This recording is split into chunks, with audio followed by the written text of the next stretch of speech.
They were around here, but they never wanted to build whatever because they were traveling around the world. The second group that came in from Europe, they were from Netherlands. By saying Netherlands, I'm talking about the Dutch people. The Dutch people, their task was not to come or invade South Africa. Dutch people, they were trading with Indians. They said in Europe, million years ago, there was a biggest company which was known as the Dutch East Indian Company. They were trading with India with spice on their way. Now, as Dutch were heading to India, that year, 16th century, they never reached India because compass that they were using in those days were not as perfect as compass from now. They end up in a wrong territory, in a dark continent. By saying dark continent, they end up in South Africa while they were heading to India. Are you with me?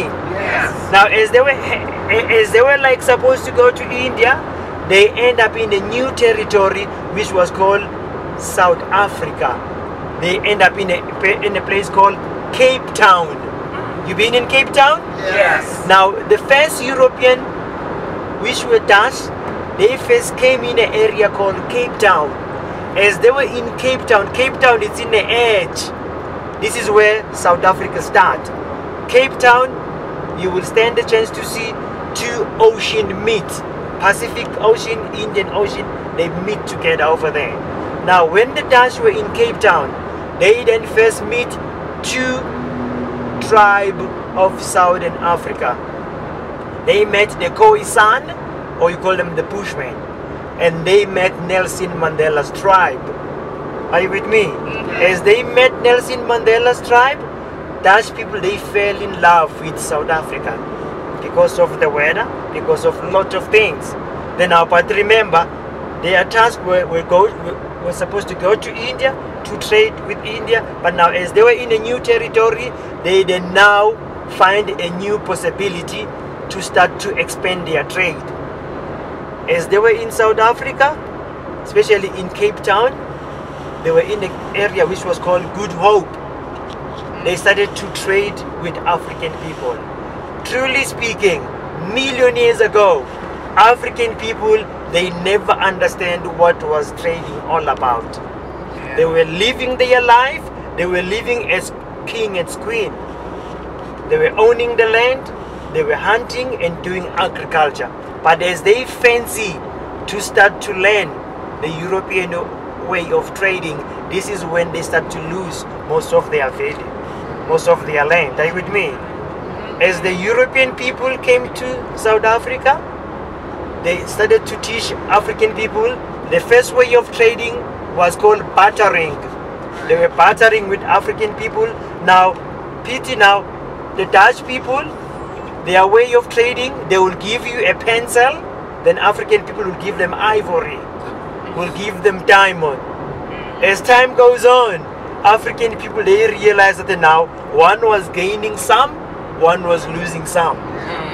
Towards now, because the Dutch people, they came here 16th century. Towards 17th century, this is when African people, they said no. They started to invite the Dutch to say, Dutch people, come with something that is got value so that to able to trade one another. Then now the Dutch people, that thing caused conflict. They didn't realize how valuable their ivory and diamonds were? Okay, I like your question.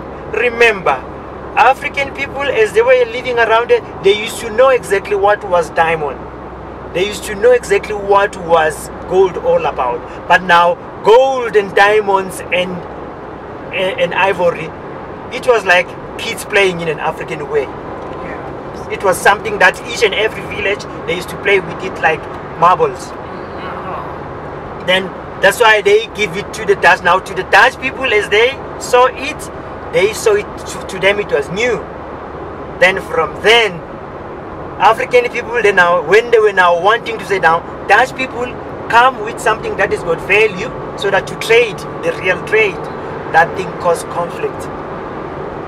In 17th century, the Dutch people, the African people in Cape Town, Nelson Mandela's tribe, the Khoisan. Because remember this, my friend, this history that I'm trying to paint a picture of it is gonna lead us to the history of Pretoria. Are you with me? Yeah. Now, as the Khoisan started to fight and the Xhosa people with the Dutch people, then now the Dutch people, as they first came to South Africa, they came with their way of fighting. They came with guns. As African people fighting with the Dutch, African people, they were using a bow and arrow, like Red Indian in South America. They were defeated by the Dutch. Are you with me? Yeah. Now, towards 18th century, half of Cape Town, it was now owned by the Dutch people. Remember, Dutch people, as they first came to South Africa, 16th century, they never understand South Africa, that a continent itself, it was having different tribe in different regions. Are you with me? As they were like in Cape Town, hoping that now it's the end and the beginning of South Africa, they never knew that now, as you go deeper the country, there were more tribe in different areas. Now, what's happened early 18th century now, as the Dutch now were now occupying Cape Town, introducing their way of life to the African people. Now, some of the African people, they run away from the Cape Town, they enter inland, because this is inland. This is not England. It's in the center of the country. Now, the Dutch people, as they were now in Cape Town, they were living good life. They fancied to build a fort. Why they decided to build a fort? So that if other groups from Europe hoping to go to India, they will use South Africa as a platform where they will exchange water, food, and continue to trade with India. Now, as the Dutch were living in Cape Town, good life, early 1875, the third group from Europe came to South Africa, the British people. The British people, originally, they came in South Africa early 1875. Let me cut the old history now. Today, as you are in Johannesburg, the city Johannesburg, it was known, this is the modern history. Johannesburg, it was known as the commercial part of South Africa. PT, after we voted 1994, many big factories, offices which were in Johannesburg, end up moving out of Johannesburg. They end up to occupy this area. Are you with me? These are the new factories. All what you see here in the past used to be in Johannesburg. Johannesburg in the past, it was a real city with work, with whatever. But now, if they talk about Johannesburg, if you could visit it, most of the buildings are empty. Are you with me? No. Can you understand? Not the last part. You said most of the buildings now are... Okay, let me repeat it now. It's like this. Now I am telling you the modern history of South Africa, not the old history. Right. Now, as today you are in Johannesburg. Right. Johannesburg, it used to be known as the commercial city in Africa. Commercial city. Commercial, business Commercial city. city.